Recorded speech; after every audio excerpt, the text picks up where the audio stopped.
आज ना नवीन रूमवर आपली पहिलीच बॅच होती आणि त्याचा ना मी मोठा व्हिडिओ सुद्धा आपल्या चॅनलवर अपलोड केलेला आहे। तरी म्हटलं त्याचा ना एक शॉर्ट व्हिडिओ सुद्धा आपल्या चॅनलवर अपलोड करूया। आता पहिलीच बॅच होती, सकाळ सकाळी घराला नवीन तोरण लावलं, देवपूजा वगैरे आवरली। दुपारच्या जेवणामध्ये बॅच साठी ना आपला जेवणाचा मेनू काय असा होता, पुलाव होता, कोशिंबीर होती आणि आज पहिलीच बॅच म्हणून ना थोडेसे गुलाबजाम सुद्धा आणले होते। बरेच ताईंचं असं होतं की त्यांना आपल्या बॅचला यायचं असतं पण ते ऍडव्हान्स पेमेंट करत नाहीत आणि त्या पेमेंट करोपर्यंत ना आपल्या इकडे सीट सुद्धा फुल होतात। आता आपलं केक मेकिंग वर्कशॉपची ना नेक्स्ट तारीख आहे 18 मार्च आणि 25 मार्च आणि या तारखेला ना काही ताईने आधीच बुकिंग सुद्धा केलंय। आणि तुम्हाला पण जर आपल्या क्लास बद्दल अजून माहिती पाहिजे असेल ना तर वरील नंबरवर कॉन्टॅक्ट करू शकता। आता बॅच संपन्न झाली, सर्वांचे फोटोशूट वगैरे झालं आणि आता तुम्ही स्टुडंटचे रिव्ह्यू ऐका।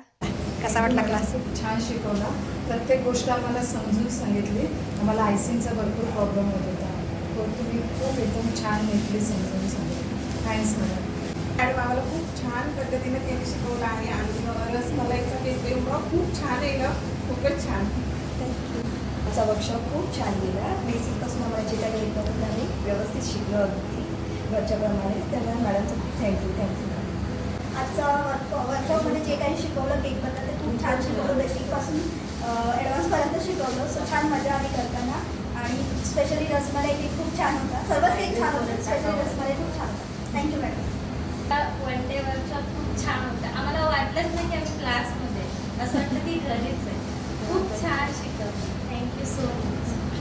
आता ह्या मानसीताई आपल्या क्लासमध्ये आले होते ना, त्यांचा छोटासा उद्योग आहे। त्या स्वतः ना लोणचे आणि ज्यूस वगैरे घरगुती पद्धतीने बनवतात। आता माझ्याकडून छोटासा सपोर्ट म्हणून त्यांचा नंबर मी इथं दिलेला आहे। तुम्हाला पण जर ऑर्डर करायची असेल ना तर नक्की कॉन्टॅक्ट करा।